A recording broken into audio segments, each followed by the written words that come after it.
Hey guys, and welcome back to Max's Models. We went to Michael's today where my wife caught me rearranging the shelf in the model section because it needed it, and it needed some TLC, so I couldn't resist fronting and getting everything in its proper place. Fronting is where you pull the boxes up to the front and make them look the way they're supposed to, makes the shelf look fuller and look cleaner and neater. And I was kind of disappointed in the overall condition of the place. It needed a little TLC. I found paint jars all over the place that I put back in their proper slots, and a few other things, started rearranging stuff. I'm not OCD, but as you can tell, it looks a lot better now, even if it's a bit sparse. But I just couldn't stand watching all those poor models being humiliated by being in the wrong place, being turned every different direction, all that kind of stuff. And I had to do something while she was doing her shop. And they actually had some balsa wood there, although the quality of it was maybe a little questionable. But when I left that place, by golly, she was, what's that old phrase, ship shape in Bristol fashion. And I had everything in its proper place and lined up, and the excess was put on the top shelf and properly displayed. And then I was walking around the store and found some models left behind, so I put them where they were supposed to be, back in that section. At least in their advertisements there, they're targeting families and kids and stuff, so there's something to be said for that. I'm glad they're thinking that far ahead anyway. What can you say? I mean, that's a Michaels.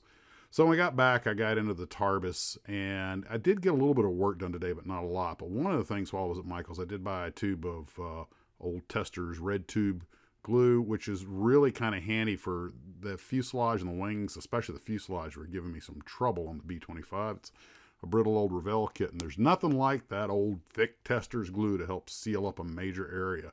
The relatively long hardening time and everything, of course, lets you play with it and get it all clamped down properly and everything. So every once in a while, old school works best. And I was working on my Navigator, and I decided to pose the airplane in sort of a pre-flight, props still, gear down, probably Bombay open.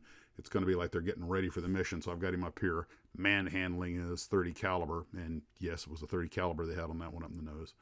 And then I also went and test fit that, so it all looks good. I used some of that Mr. Primer today that I'd gotten over at Hurricane Hobbies. I've never used it before, and it's just what the name says. It's a primer. And there was a little bit of reaction on the wing of the GB, and I don't think that has to do with the Mr. Primer. I think that I might have had something on the wing I didn't know about. I'd sanded it, I'd cleaned it, I'd used tack cloth, but maybe some of the tack cloth stuff was still there.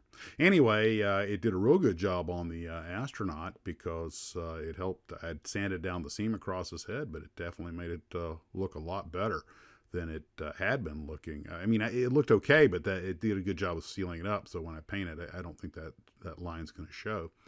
Also, we had a couple of folks who were asking late about the B-25 build. Like I said, any B-25, any scale, any company, as long as it's a plastic model, get it in by the 27th. And one last thing, guys, when you're taking pictures of your models, of course we want nice photographs, but don't forget it's also okay to have a little fun with it. Got this from Daryl today. The BG's GBs. I love it when people have fun. I am supposed to be doing a Zoom session with Luca C tonight, so hopefully we'll get that taken care of, and that'll be out, I guess, at the end of the week. So guys, take care of yourselves, and as always, model on.